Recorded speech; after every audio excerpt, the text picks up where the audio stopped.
Good morning, everyone. Today is Easter Day, the day in which we say to one another, He is risen, and we respond, He is risen indeed. Hallelujah. This morning we are going to look at one resurrection appearance of Jesus, and so I've asked Victoria to read to us from John 21. Afterward, Jesus appeared again to his disciples by the Sea of Galilee. It happened this way. Simon Peter, Thomas, Nathanael from Cana in Galilee, the sons of Zebedee, and two other disciples were together. "I'm going out to fish," Simon Peter told them. They said, "We will go with you." So they went out and got into the boat. But that night they caught nothing. Early in the morning, Jesus stood on the shore, but the disciples did not realize that it was Jesus. He called out to them, "Friends, haven't you any fish?" "No," they answered. He said, "Throw your net on the right side of the boat, and you will find some." When they did, they were unable to hold the net in because of the larger number of fish that no one could count. The disciple whom Jesus loved said to Peter, "It is the Lord!" As soon as Simon Peter heard him say, "It is the Lord," he wrapped his outer garment around him, for he had taken it off, and jumped into the water. The other disciples followed in the boat, towing the net full of fish, for they were not far from shore, but about 100 yards. Well, that's a lot. When they landed, they saw a fire of burning coals there with fish on it and some bread.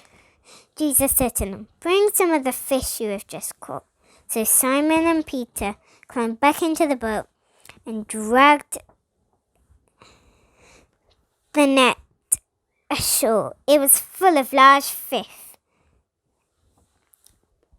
153.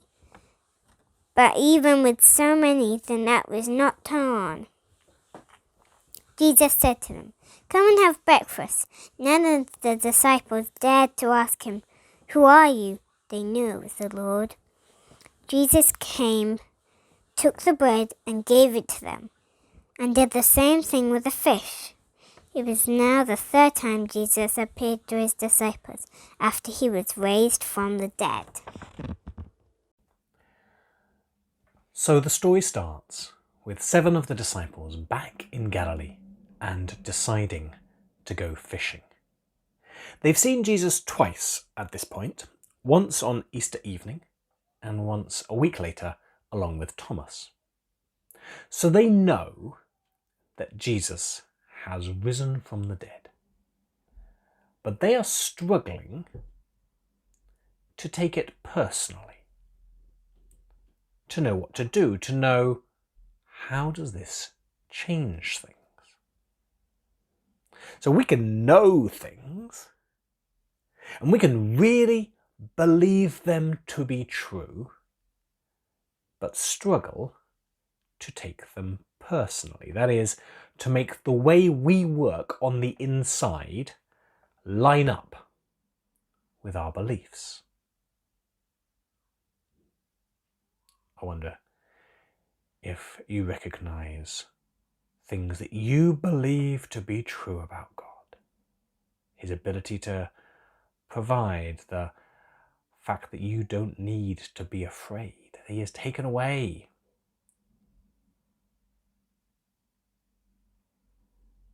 But the inside of you doesn't work like that. haven't taken it personally. It's not that we don't believe it. There's not a knowledge gap. There's not even really a faith gap. But there is a gap. Jesus knows this to be true of us. He knew it to be true of the disciples. And he has a solution that reveals his priorities. Because I wonder what you would have expected Jesus to do after rising from the dead. What would have been his priorities in your mind? The motif, after all, appears a fair bit in popular culture. I'm thinking of things like Neo in The Matrix, or Gandalf in Lord of the Rings, or Superman in Justice League. And it goes a relatively similar way. The hero dies, he comes back to life, and he starts punching the bad guys in the face. But Jesus doesn't do that. He doesn't come back to life and punish Rome or the individuals involved in his death. He, after all, has forgiven them already. He doesn't even vindicate himself by immediately fulfilling the prophecy he made to the high priest that he would see the Son of Man sitting at the right hand of the Majesty in heaven and coming on the clouds in glory. He doesn't appear to his enemies. Instead, he hangs around for 40 days, appearing only to his disciples, but we're told to at least 500 of them at one time, and doing what exactly? Back to the story. So they're fishing all night and catch nothing. Jesus tells them to fish on the other side, and there's suddenly more than they can handle. This is not the first time this has happened. Remember in Luke 5, when Jesus first called this lot? The same things happen. No fish all night.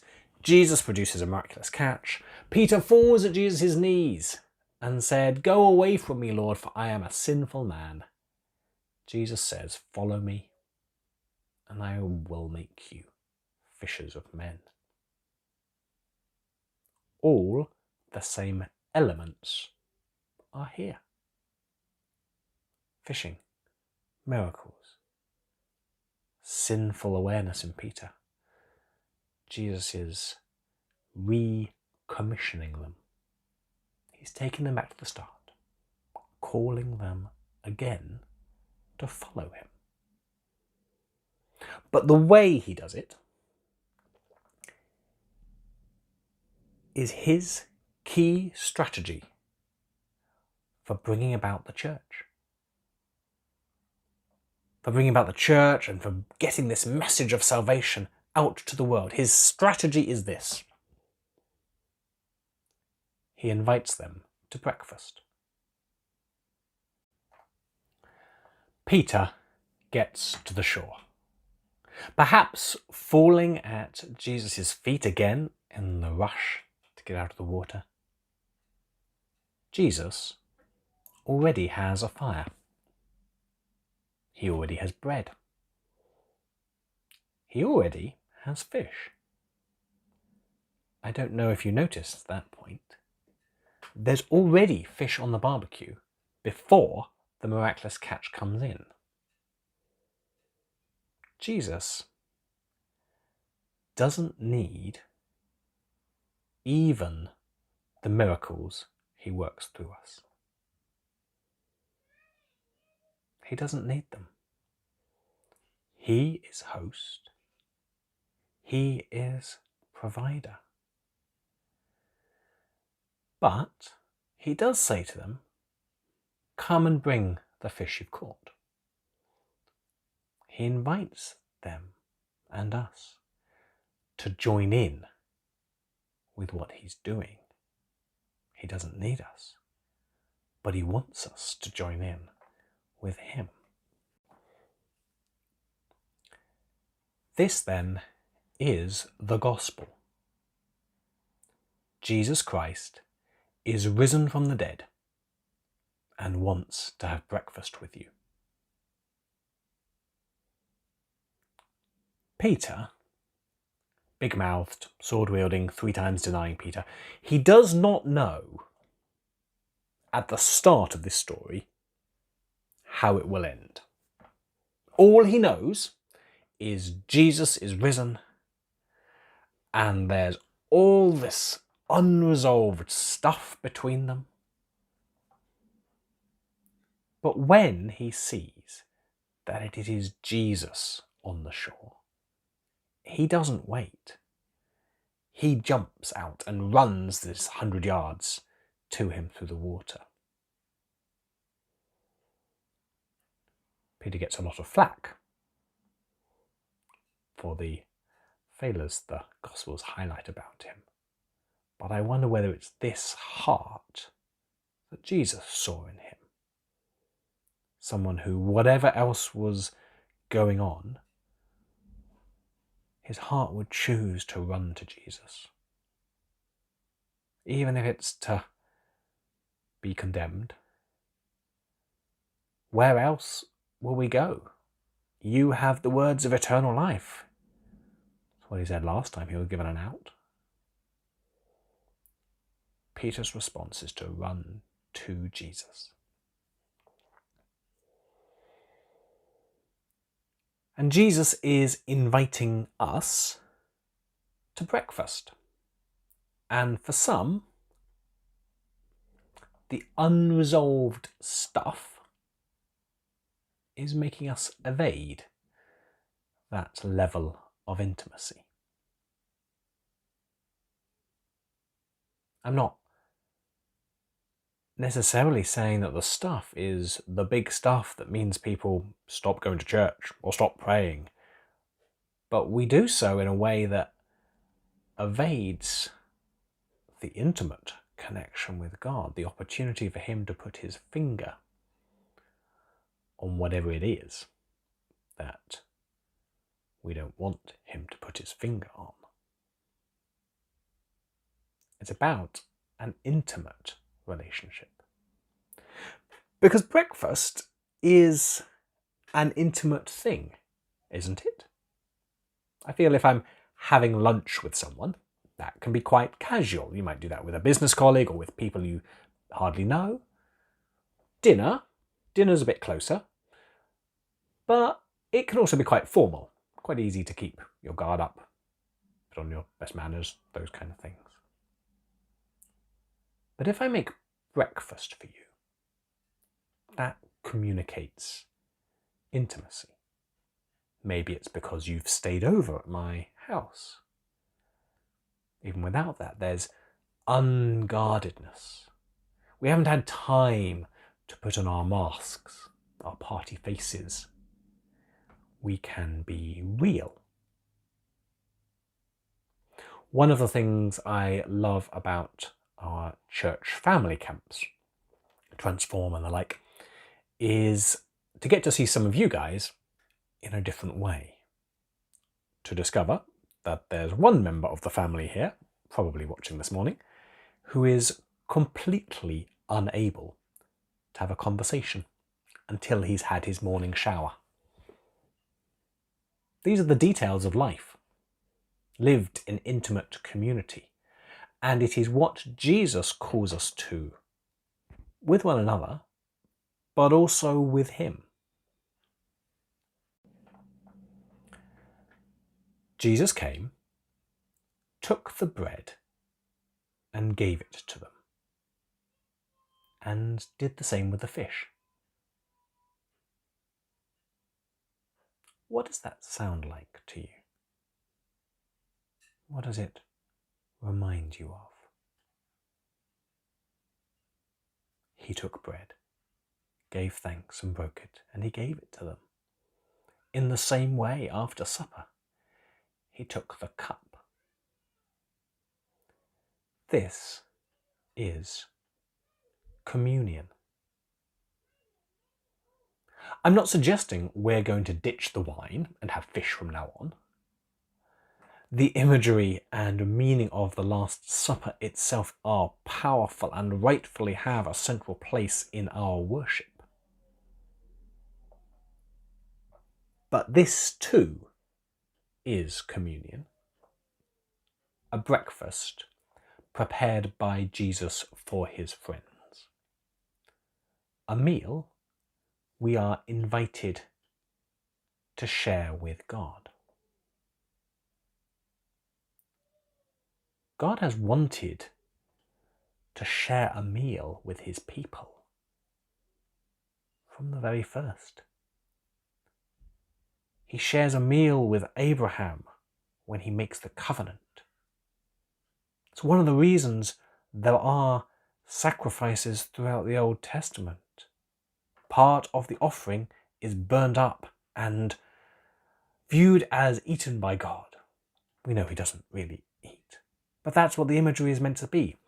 You eat part of it. The other part is burned up. You are sharing a meal with God, and then Jesus comes and spends most of his ministry time sharing meals with his disciples and with sinners and with anyone. And now, on rising from the dead, Jesus' priority is to again share a meal with his friends. And so, this morning, with a vision of Jesus, freshly risen from the dead, we are going to celebrate the communion he offers in this way. I want you to close your eyes and breathe deeply.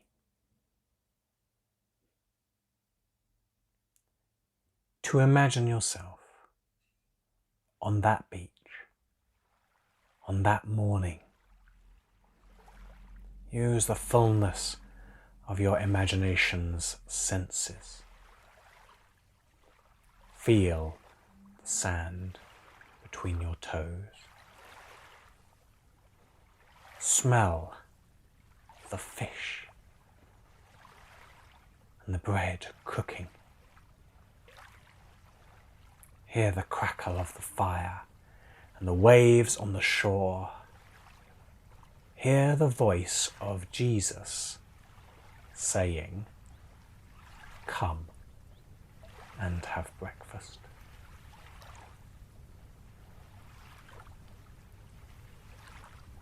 Take some of the bread and eat it. Taste. Be filled. Stay here a while, and in the silence, let Jesus speak. This is his communion. He may have words to deal with the thing you've been avoiding him about.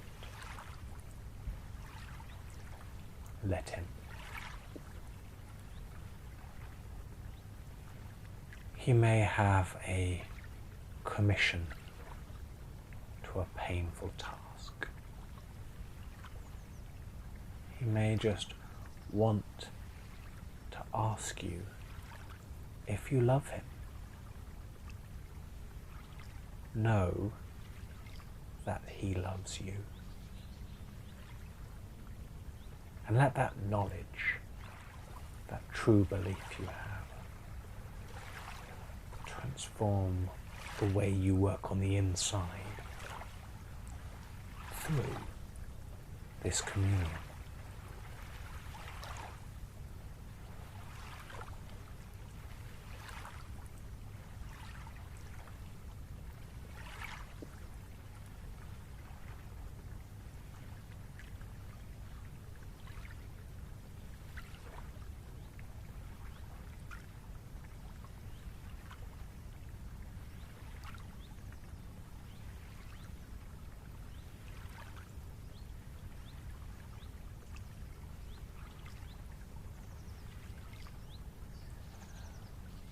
We are not good at silence. We are not always good at communing with God. Some of us are prone to activism, to doing lots of things for Him. Some to distracting ourselves with anything else to avoid His niggling voice. Jesus has a solution to those. Jesus' priority on rising from the dead is to make breakfast for His friends. That's His strategy for changing the world. That's His solution to the problem we have in making the inside of us work like it's supposed to, like our beliefs say it does. Communion, a meal with God. It was then, and it still is. Jesus Christ is risen from the dead and wants to have breakfast with you.